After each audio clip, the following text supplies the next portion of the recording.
This is just a quick review to show you what I would write on a final exam review sheet. Now, it's okay to write this out more than once, decide what your color coding coordination is going to be, and decide what information is really important for you to be writing down. So here on the left side, I have this box. This box is going to be for my functional groups. And I know that because I've written this out before. So I'm going to start with my Module 1 information.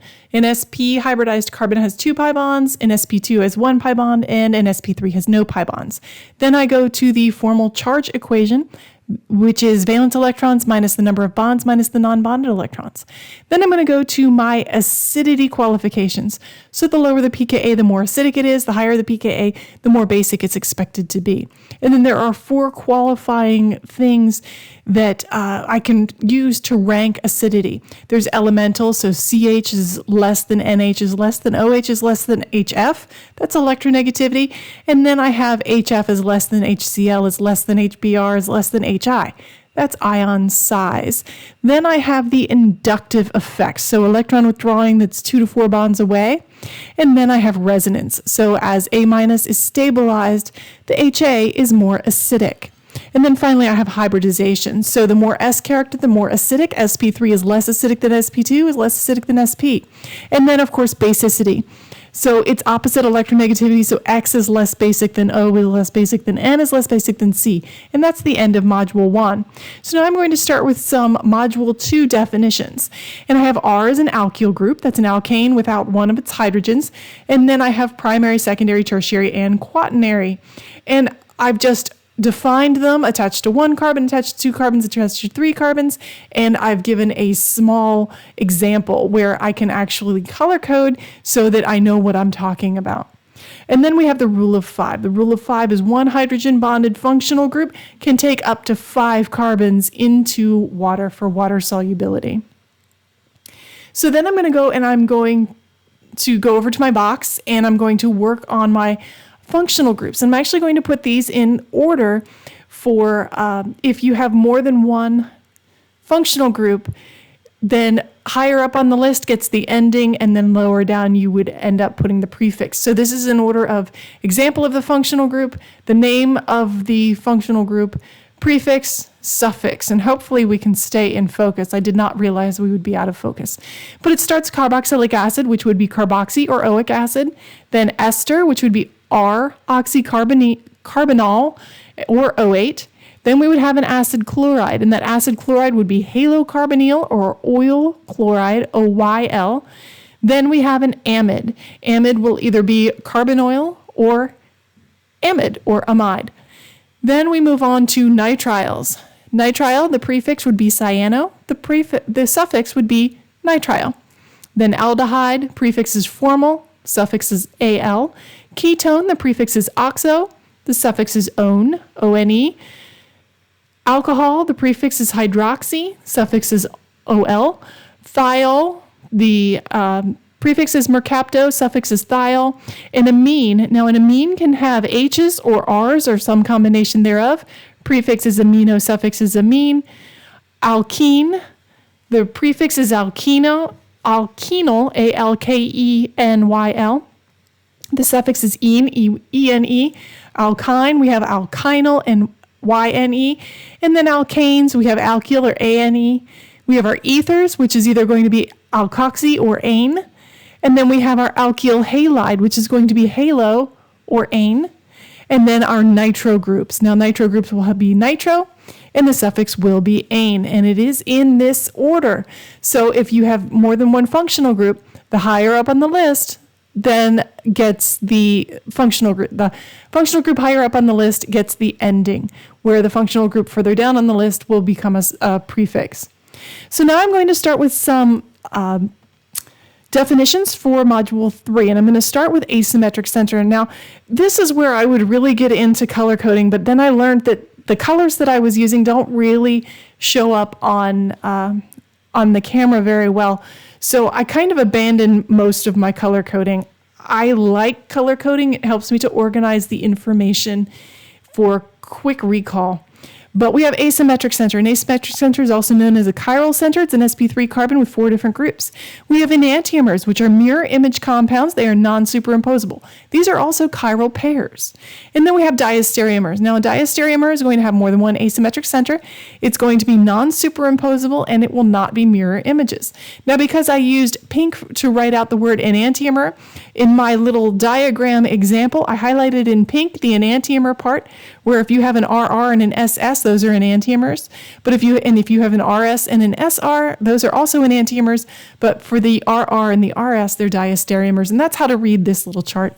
Then we have our mesocompounds. Now, our mesocompounds are mirror images that are superimposable, and they have a plane of symmetry. So mesocompounds, they're mirror images, but then they end up being the same compound. And then again, this review sheet is not meant to teach. It's meant to remind you of things you might need to know. A Fisher projection is a flat way to show the stereochemistry. So the asymmetric center is at the intersection. If 4 is on the horizontal, a clockwise rotation is an S and a counterclockwise is an R. If 4 is on the vertical, clockwise is an R and counterclockwise is an S. The horizontal comes out of the page. So now I'm moving on to definitions for Module 4, and I have nucleophile and electrophile. So a nucleophile is a pi bond or a lone pair of electrons. It makes a bond with an electrophile. Then we have electrophile. It's a partially positively charged atom. Then we have a base. Now a base is going to remove a hydrogen ion. It makes a new bond with hydrogen. So I put some examples as well. You have an R and an X, so we have an alkyl halide, where the alkyl, the carbon that is bonded to the X becomes the electrophile, and the X is the nucleophile. Now, when we do our substitution reactions, they're actually leaving groups, but we can look at it as a nucleophilic center. Now, one thing we're also going to need as we move forward that I forgot to do with Module 3 was racemic mixture. And that's why I have it in green, because I really think that ought to be somewhere else. So a racemic mixture is equal amounts of our enantiomers. And enantiomeric excess is the percent of one enantiomer minus the percent of the other enantiomer. That's our enantiomeric excess. Then we have our nucleophilicity, and we have protic and aprotic solvents, and nucleophilicity changes in a column with our protic and aprotic solvents. A protic solvent tends towards SN1, and an aprotic solvent tends towards SN2. Nucleophilicity also decreases as you move to the right across a period, so carbon is more nucleophilic than nitrogen, is more nucleophilic than oxygen, and of fluorine, and that's for our ions, not for our neutrals. I didn't put the charges in there for some reason. And then this is the way that I like to decide what kind of a reaction is going to occur. I start with my alkyl halide. So I have my methyl, my primary, secondary, and tertiary. And what I've written out is, okay, a methyl is only going to undergo an SN2 reaction and only with a strong nucleophile.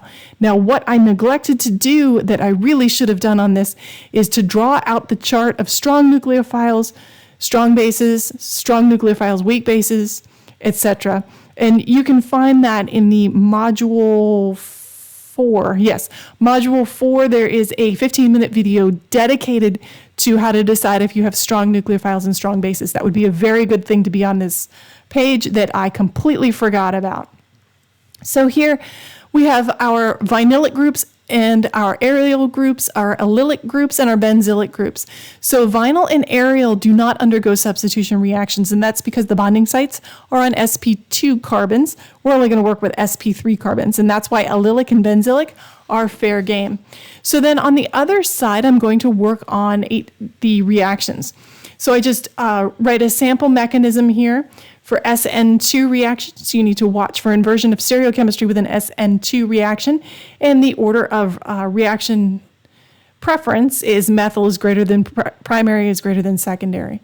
And also the rate of an SN2 reaction is equal to K times the concentration of the nucleophile times the concentration of the alkyl halide. For an SN1 reaction, you have a tertiary will react faster than a secondary.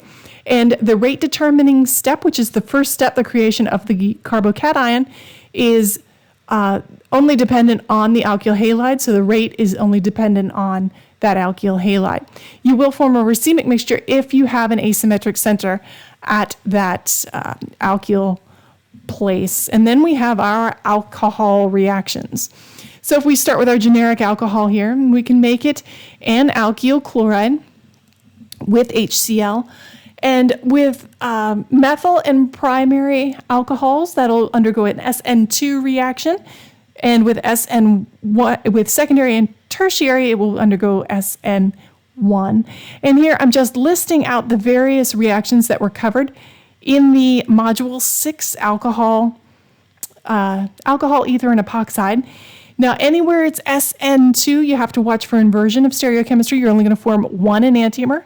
Anywhere it's SN1, you will form a racemic mixture. And here, I'm just going through and highlighting or circling SN1 and SN2 so that I can remember where I need to pay attention to which stereochemistry. Then we have our ether reactions. We can make our ether reactions either RIs or we can make them RBRs. And here I'm just writing out, and again with the same convention, circling SN1 and SN2, and which side of the ether will get the halide and which side will get an alcohol. And if there is a difference, if it's not symmetrical, then the less substituted side for the iodine will get the iodine, and the more substituted side will get the alcohol. And so that's how I read that. And whenever there's something that could be a little bit tricky, I write out an actual example, like you see the last equation there. Now, for an epoxide reaction, we would typically use for our nucleophile OH, OR, CN, or maybe SR2. Now, 9 times out of 10, if you see an epoxide reaction from me, I really like to use the alkoxide or the alkoxies. So that would be the OR. That's my preference. So for a basic reaction, the nucleophile attaches to the less substituted carbon. The OH is on the more substituted carbon. And for an acidic ring opening, the nucleophile attaches to the more substituted carbon and the OH on the less substituted carbon. So then for the alkenes, I'm going to get to being a little skippy, and I get the degrees of unsaturation, write out that, and define Markovnikov. Now the Markovnikov, I'm actually going to use a symbol, and I'm going to use an M circled in order to identify that a reaction will undergo a Markovnikov product, or will produce a Markovnikov product. And so I'm just going to write it all out. You also may want to remember what syn and anti mean in order to read your notes even. So I've written out all of the equations used in Module 7. And I have identified if it's syn and anti, if there's rearrangement to watch for, or if there's Markovnikov. Or if it's a Markovnikov product, I should say, where the nucleophile attaches to the more substituted carbon.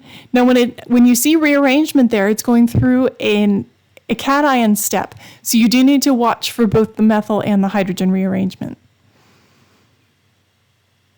Now, the ultimate product of a hydroboration oxidation is anti-Markovnikov with an alkene.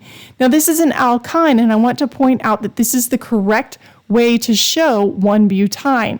See how it's straight through carbons 1, 2, and 3.